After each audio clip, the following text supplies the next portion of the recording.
mob blood runs through every one of us. So tonight, blood needs to be spilled. It's time for you to learn the truth. You don't have to do this anymore, Mom. I don't make it for them. I make it for your father. Shiloh, Jeff in Las Vegas. How you doing, buddy? I'm doing well. How are you? I'm doing good. Thanks for talking to me about The Birthday Cake. What a great mob movie, man. Thank you so much. I appreciate your time. Born and raised in Las Vegas, gangster films are like second nature here. So I was really excited to see this. And we missed you at the world premiere, buddy. What happened? We were at the Mob Museum here in Las Vegas. That is such a bummer. I don't even want to talk about it. It looked like I was out of town, and I was sort of following on the internet, and it looked like you guys had a blast. I was so bummed to miss it. And we were honored to have the world premiere of The Birthday Cake at the Mob Museum. It was just such a perfect setting. Everybody was great there. Everybody walked the red carpet. So it was a great success. I want you to know that. So I'm so happy to hear it. I cannot wait to go to the museum. I've only been to Vegas once, and this would have been a perfect opportunity. But great about the film, but honestly, the Mob Museum, the pictures that I saw of that looked incredible. And I looked it up on the internet. Everybody is like suggesting that people go to the Mob Museum if they're going to Vegas. So I will hit it up, and I will hit you up, and we will go see a movie together. Exactly. I would love that, and you couldn't get more local than me. I'm born and raised here in Vegas.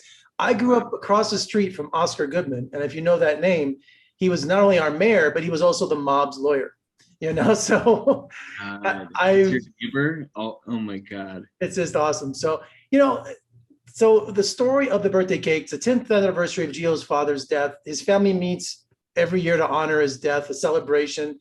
But this was a different night for Gio, wasn't it? I mean, it changed his entire life. Exactly. Yeah. We sort of had to, it's sort of a coming of age film, and, almost in real time, and sort of have to really show this arc of him sort of learning about the history, learning about what happened to his father, and becoming a man, standing on his own 2 feet. That's exactly right. And, not only you're the star of the film, but you're also one of the writers. And from a writer's point of view, having the story take place all in one night, that just makes it a tighter story to tell, isn't it? Yeah, Jimmy, my co-writer and the director, he really wanted it to be somewhat of a slice of life, sort of like, any night in New York, and maybe Vegas is the same. But, you're walking around in your neighborhood, you run into people that there's sort of rumors in this little neighborhood. And it was also sort of about the gentrification of this Italian neighborhood, other people moving in, and even the gentrification of the family in terms of, where are mob bosses today? What business are they running? How are they making money? What kind of crimes are they doing? So it was sort of all of that wrapped into a 2-hour, journey. Yeah, definitely. Because you got the Puerto Ricans, you got the Russians, you got everyone coming into the neighborhood that is threatening the family, threatening their way of life. And you see that conflict throughout the entire night. Exactly. And, actors love having props for their characters, especially Shakespeare's, a cane or a hump or something. You carry a cake the entire movie. So was that second nature for you throughout the whole film? Because everywhere you looked, you had that cake on your arm. Yeah, that is so funny. Yeah, it was, I think we started and there was like books in it and it was too heavy. And then we put, sort of a foam cake in it, and there was a real cake.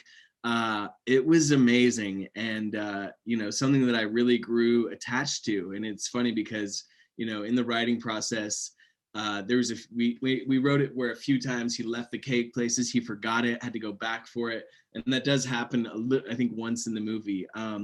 But it was so funny because I do love a good prop, and this one was funny because it's bulky, it's big, you can't drop it. So there were a lot of funny moments with the cake that happened. Certainly, yeah. And there's such an all-star cast in this movie. When you go down the list of the stars, it's like a who's who. I'm gonna throw some names out. You give me your first reaction. What you think? Ian McGregor.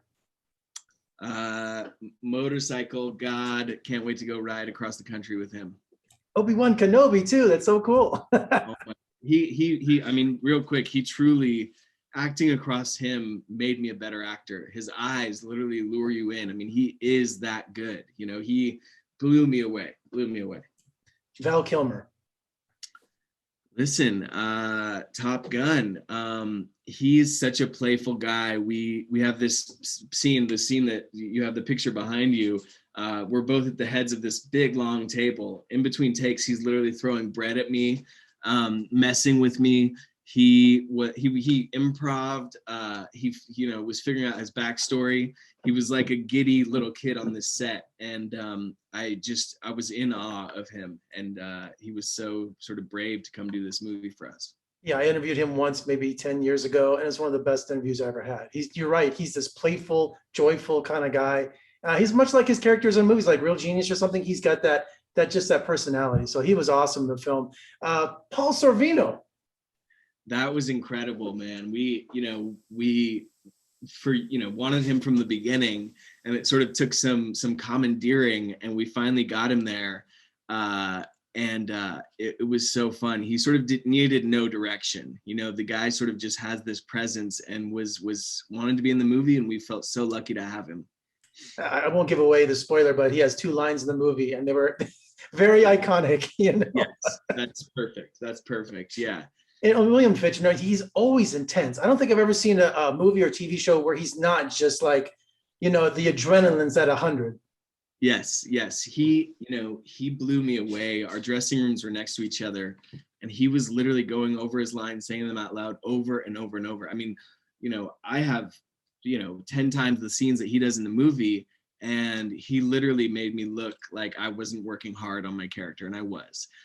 He put so much effort forth. It meant so much to me that he came to play this part, and not only that, but gave it his heart and soul, and it really taught me a lot. And the only other actor that I've seen do that was Gary Oldman. When I worked with Gary Oldman, they both literally are giving their heart and soul. They're so focused.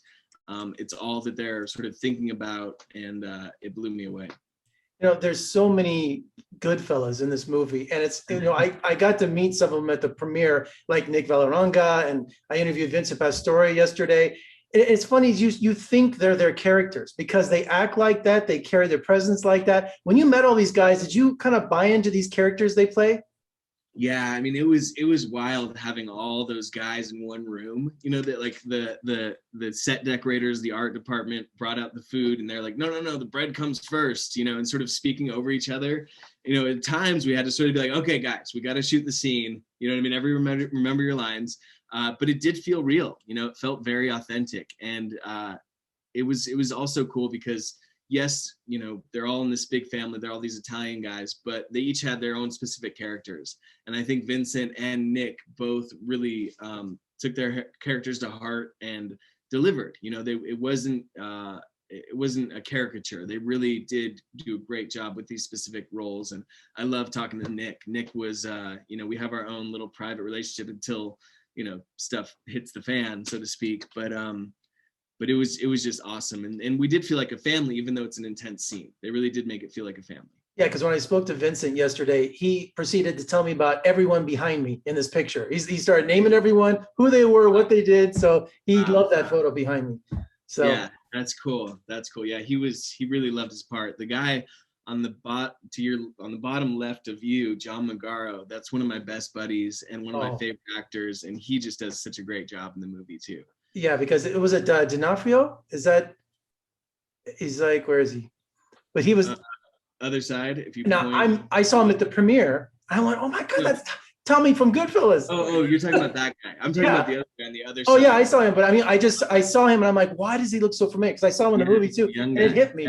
Yeah. That was where he launched his career in Goodfellas. So. Exactly.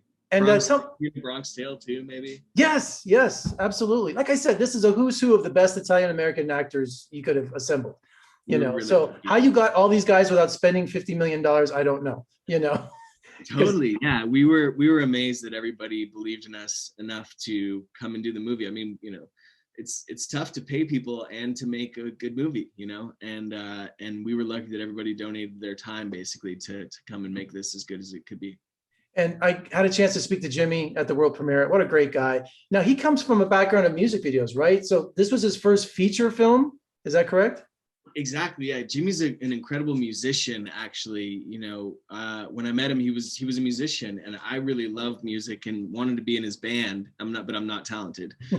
And of course he was really interested in movies, and he started directing videos, and I sort of saw that he had this talent, and he said he wanted to direct a feature film. And so working on it with him was so neat. And I think he worked on the soundtrack as well, because musically he's so talented. But yeah, it was his first feature, and I really have to shout out Sean Price Williams, the DP, who really helped Jimmy and helped me sort of set up the look of the movie and the feel of the movie, and sort of that fast pace that it has. He shot that film Good Time, that was another New York sort of. Oh yeah, I love that film. Yeah. And exactly. So that's why I look familiar, because I'm to come with the dark colors and the oranges and stuff. I'm like, that looks, so I can see the influence on that. Yeah. Exactly. Yeah. So he had a big hand in helping Jimmy as well, which is cool. Well, I love the new twist on the gangster film here. I won't say what the twist is, but trust me, I was not expecting that. So I was kind of in awe, how this movie ended. So what a great job, Shiloh. Congratulations. Come visit us in Las Vegas soon. I'll take you to the Mob Museum, and we'll have a drink or something. I can't wait. That's awesome. I really appreciate it. Thank you so much for your time. You bet. Good luck with the film. Appreciate it.